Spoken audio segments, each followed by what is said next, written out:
everybody. Welcome. I'm so thrilled that you're able to join me today to learn more about how we have transformed our learning team into a data-driven learning team. So as always, it is the classic challenge to not only, get a handle on what data is, but how do we use it? Right? And how do we not just sort of assign one person on the team to be the data person and just kind of toss it onto their plate and let them run with it, whatever it may be, right? One of the challenges that we started to see was, you couldn't really assign it to one role. We really, in order to bring the data to life and to make it useful, we had to have everybody on board and understand exactly what this data was saying and how they could use it in their roles. So we're going to just talk about, one example of a few where we've been able to do this successfully and in a very efficient and simple way. So one of the challenges, of course, that I'm going to keep coming back to is this idea that, yeah, we have all this learning data, but it's often, manually captured. There's a mountain of it. So nobody's really able to kind of put their arms around it and say, okay, I get what this means and I know what to do with it. And so when you have this manual process, it is not coherent. It is not collected in one convenient place for somebody to go to see the latest and greatest, right? Often we have an Excel that lives over here. We have a SharePoint folder that lives over here. And there's not this beautiful mesh of learning analytics. It's very difficult to kind of bring it all together and understand, the learning analytics picture. So what did we do about that? Well, we started to incorporate a couple of tools to help us bring this all together. And once we started to do that, we were really able to understand what the learning analytics were telling us and how our individual team members could use it. So here's a perfect example.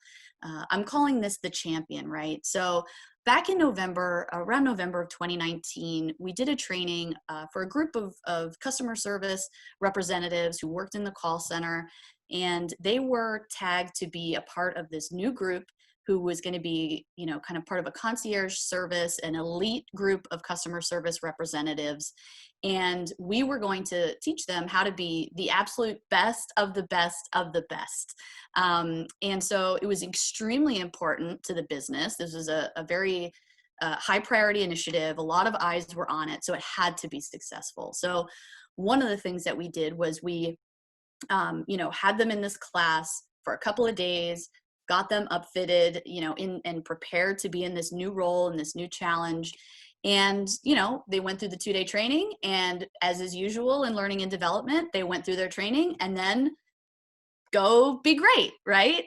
And as a learning organization, we had the typical KPIs. We had, some of these insights with, average handle time and what their QA performance was like, but there wasn't really an understanding on our part, and there was not really a way to gather the data of like, well, did they remember what we taught them, right? Are we still all on the same page? They were also bringing 1 or 2 people onto the team. So is the knowledge level, have they been sharing it appropriately with these onesie twosies that, we didn't train, but the team themselves trained?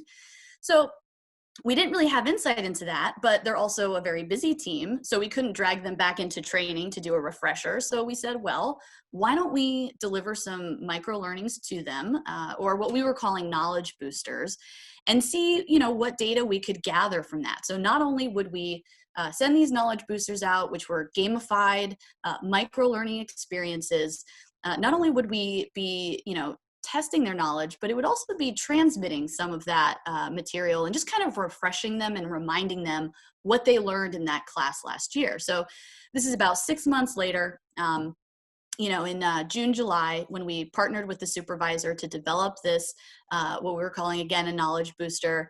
And we shared it out with the reps. We made sure that it lined up with what the supervisor of the team wanted to know. And we sent it out and waited for the results. And what was so great, I will fast forward here. So what did we find? Well, the way that the data was dissected and the way that we tagged the questions, we're actually able to see which topics were answered more accurately than others, right? So there were a number of questions aligned to each topic, and we were really able to get a sense of the trends. So for example, one of the questions about champion service were answered correctly only 66% of the time. So we're able to get that kind of broader data of like, okay, so there's some misunderstandings about what the expectations of the champion service is. And we get this more targeted data as well, where we get to understand specific knowledge gaps. So we were able to understand that only 39% of the respondents got this question correct, where it says, if a member's information is added to the repeat contact report, who's assigned to the customer's issue? This was a big misunderstanding on the team that, later when we presented this information to the supervisor, she was actually very grateful to have it because she had no idea that this was kind of a widespread, piece of misinformation on the team.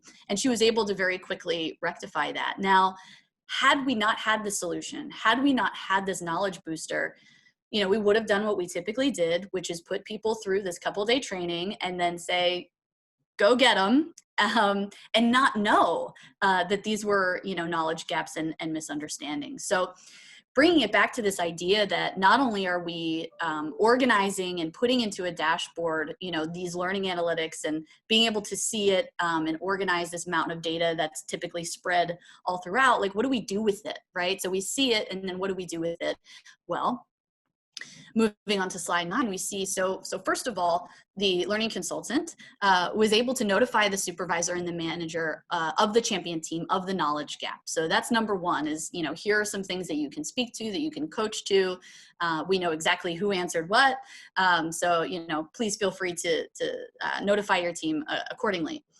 The other thing that we did, and this is really cool, so we had another champion class upcoming, and what we were able to do is get both the designer and the trainer this information, and that allowed them to make data-driven decisions in their roles. So for example, the designer was touching the champion curriculum for this upcoming class and was able to take a look at the results and incorporate, extra talking points and slow down in certain spots where we knew that there were places of, the knowledge gaps or the misinformation based on the previous class.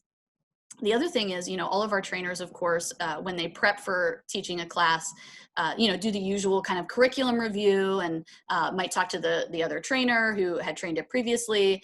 But now we have this really nice summarized data for them to go in and look at, and they can incorporate it even on their own, right? And understand, where the knowledge gaps have been in the past. So they're better equipped to answer those questions, and they'll be more ready and proactively ready to answer those questions that might come up. So that's one of the stories that I wanted to share with you about, us transforming into a data-driven learning team, and I hope you enjoyed. Thank you.